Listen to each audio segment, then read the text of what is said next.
Salute. Wotesan. Emi lo latimo mohoye. The day of Lafia. Divine risings and rotations. Beloved army. Beloved army.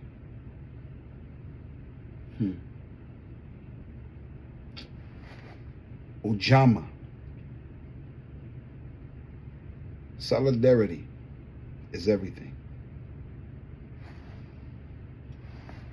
We live in a world where we have been trained and indoctrinated to be so selfish that we don't even grasp the ultimate level of selfishness is selflessness.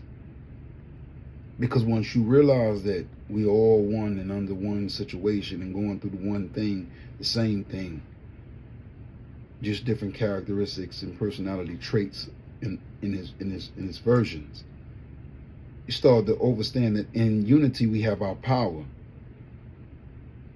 Wag ass, cross-dressing ass J. Edgar Hoover,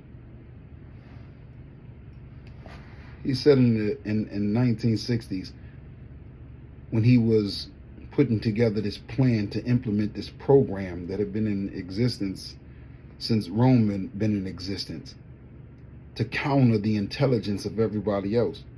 Because if you can control people's intelligence, meaning if you can transfer them artificial intelligence, convince them that artificial intelligence is real elite intelligence, you'll control the masses of those people. See, we think that they control us by keeping us stupid. No, they control us by feeding us false information and having us fighting over which false information is the absolute real information. The only real information and absolute information is the wavelength. The only real and absolute information is the information that we receive by realizing that in unity we have power. In unity, in the consistency and the persistence of unity, we have power. The moment you break that chain of unity, of Ujamaa, family, Ilide,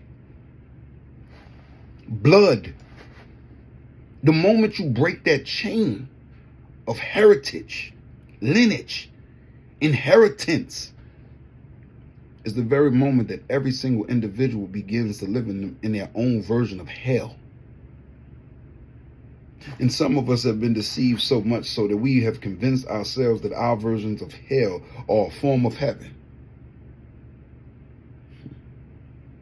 Suffering looks different on different people's faces, but it's still suffering.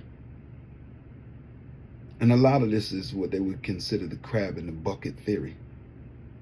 The ones that when you're trying to get up and pull each other out of something, everybody got something to say or do against you that needs to get the fuck out the situations that they're in. It's an interesting thing that you have to convince people to stand for something. It's an interesting thing that you have to convince people to stand against something that's standing against them. Yet the same individuals that you have to consistently convince or try to convince, they claim they know everything. That's an interesting frame of work. How can you be so elite? How can you be so on point that you stand for nothing but whatever you've accumulated or whatever you feel like is relevant or not relevant? I never trust a person that thinks that everything in their mind is the absolute, because that person stopped growing. That person stopped living. And anybody who is living, anybody who is existing and not growing, not expanding, not developing consistently. The moment you stop growing, the moment you stop evolving, the moment you stop expanding, you have greeted demise. Because the purpose of this life is, as long as you are alive, you are supposed to elevate level by level by level by level by level. The age is not the determination of elevation. It's the exposure that makes the determination of elevation. It's the character, the personality that determines the elevation. I searched for elders for a long time and I found none, only to realize that my ancestors were telling me the whole time, you're searching for you. You are your elder. There'll be many people in this world that'll be your counterparts. There'll be your alikes.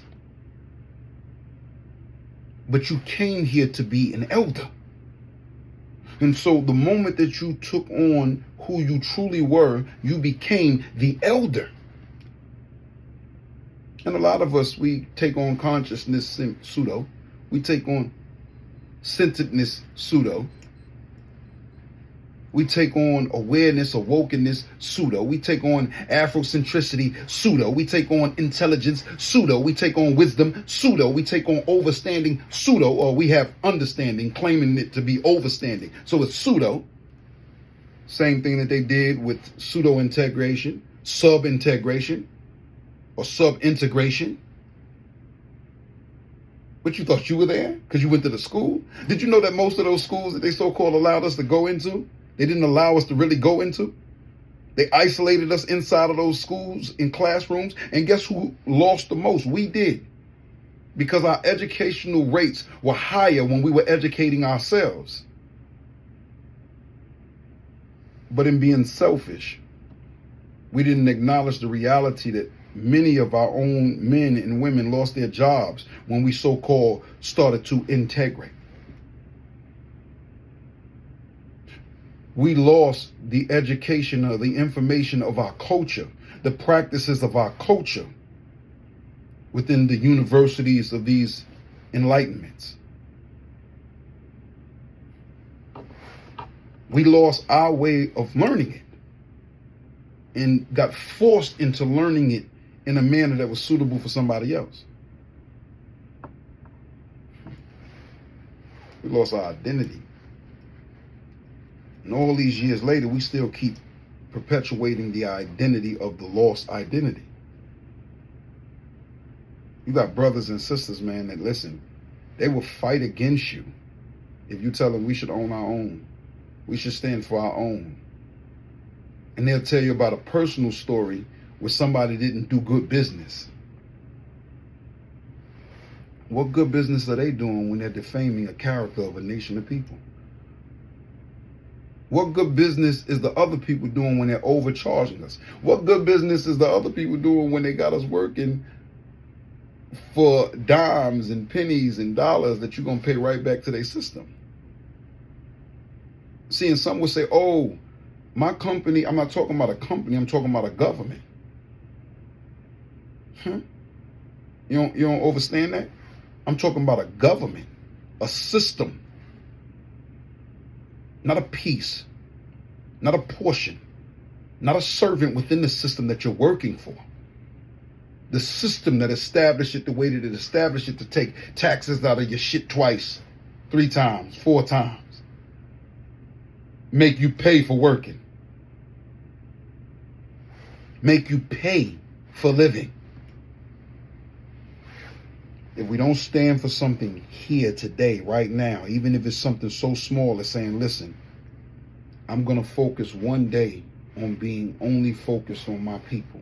The rest of the week, we can do whatever the fuck we want to do. But this one day, I will do nothing if it does not consist of this group. I don't give a fuck what group you're from. Focus on your group in that one day. But how many are not going to hear that because they're itching to spend all their dead presidents, all their dead enslavers on somebody else's shit? Should take your dumb ass to bed for a day if you ain't got the restraint or the discipline to do nothing else.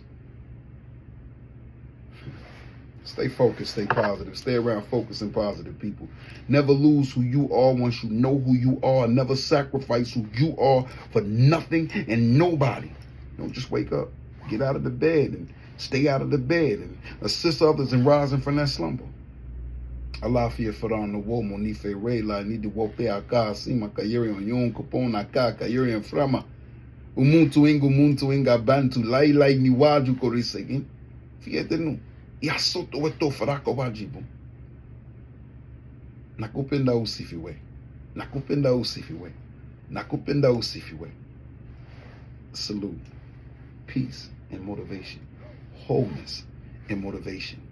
Have an illuminating day. I love you all immortally.